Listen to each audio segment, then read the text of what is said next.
Turkish பாட்ரி ஸ்டைல்ல மந்தி order பண்ணலாமா? மந்தி தான் சாப்பிடணும்னு அங்கே போயிட்டோம். மெனு கார்டில் இதுதான் வித்தியாசமா இருக்கேன்னு ஆர்டர் பண்ணோம். இந்த ஸ்டோன் பாட்டை பார்த்தோன்னே இது ஃபுல்லாக ரைஸா எப்படி காலி பண்ண போறோம்னு நினச்சேன். பட் ரொம்ப டூ மச்லாம் இல்லை, 4 பேர் தாராளமாக சாப்பிடலாம். சுட சுட அந்த பாட்லேருந்து மந்தி எடுத்து அந்த பிளேட்டில் கொட்டினாங்க. மிக்சடு மந்தி தான் நாங்கள் ஆர்டர் பண்ணோம். ஸோ இதில் மட்டன் அண்ட் சிக்கன் இருக்கு. மட்டன் மந்தி ஒரு கலர்லையும் சிக்கன் மந்தி ஒரு கலர்லையும் இருந்ததுனால பிளேட்டே பார்க்க கலர்ஃபுல்லாக இருந்துச்சு. இதோட ப்ரைஸ் 59 ரிங்கிட். சிங்கப்பூர் ப்ரைஸ்க்கு ஜஸ்ட் $18 தான். இந்த பிரைஸ்க்கு ஒரு பெஸ்ட் மந்தியை சிங்கப்பூர்ல சாப்பிடுறது கஷ்டம் தான். சைட்ல ஒரு மிக்ஸ்டு கிரில் ஆர்டர் பண்ணோம். இதுல half grill, chicken kebab, lamb tikka, கொஞ்சம் ஃப்ரைஸ் அண்ட் சாலட் இருந்துச்சு. ஆனா இது கூடவே ஒரு பெரிய சைஸ் மலாவா பிரெட் வந்துச்சு. ஆல்ரெடி எங்க கிட்ட மந்தி கூட அந்த குபுஸ் வேற இருக்கு. இவ்வளோ நிறைய வரும்னு தெரியாம இன்னொரு ஆர்டர் வேற பண்ணிட்டேன். அது என்னன்னா சிக்கன் மனாகிஷ். இது எப்படி இருக்கும்னு எனக்கு தெரியாது. ஆனா இதை ஆர்டர் பண்ணதுக்கு முக்கியமான காரணம் என்னோட ஹஸ்பண்ட் தான். இது அப்பப்போ ஸ்னாப் அனுப்பி பயங்கரமான ஹைப் கொடுப்பாங்க. அப்படி இதுல என்னதான் இருக்கு, சாப்பிட்டே ஆகணும்னு தான் வாங்கினேன்.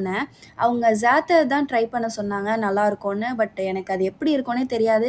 பிடிக்காம யாரும் சாப்பிடலன்னா வேஸ்ட் ஆகிடுமேன்னு சொல்லிட்டு நான் தான் சிக்கன் வாங்கினேன். இது அவங்க சென்ட் பண்ண ஃபோட்டோ விட பயங்கரமாக டேஸ்டியாக சீஸியாக சூப்பராக இருந்துச்சு.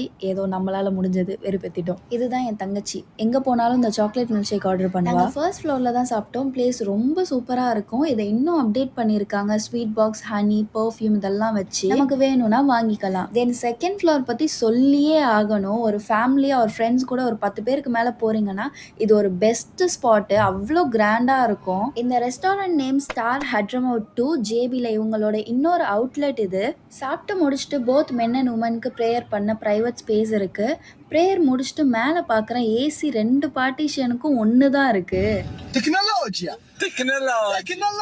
அவ்வளோதான். அப்படியே கொஞ்சம் ஷாப்பிங்லாம் முடிச்சுட்டு கிளம்பிட்டோம். இந்த 2 மவுஸ்ல எது கியூட்டா இருக்கு அண்ட் நான் எதை வாங்கியிருப்பேன்னு நினைக்கிறீங்கன்னு கமெண்ட் பண்ணுங்க. அது வரைக்கும் டாடா பாய்.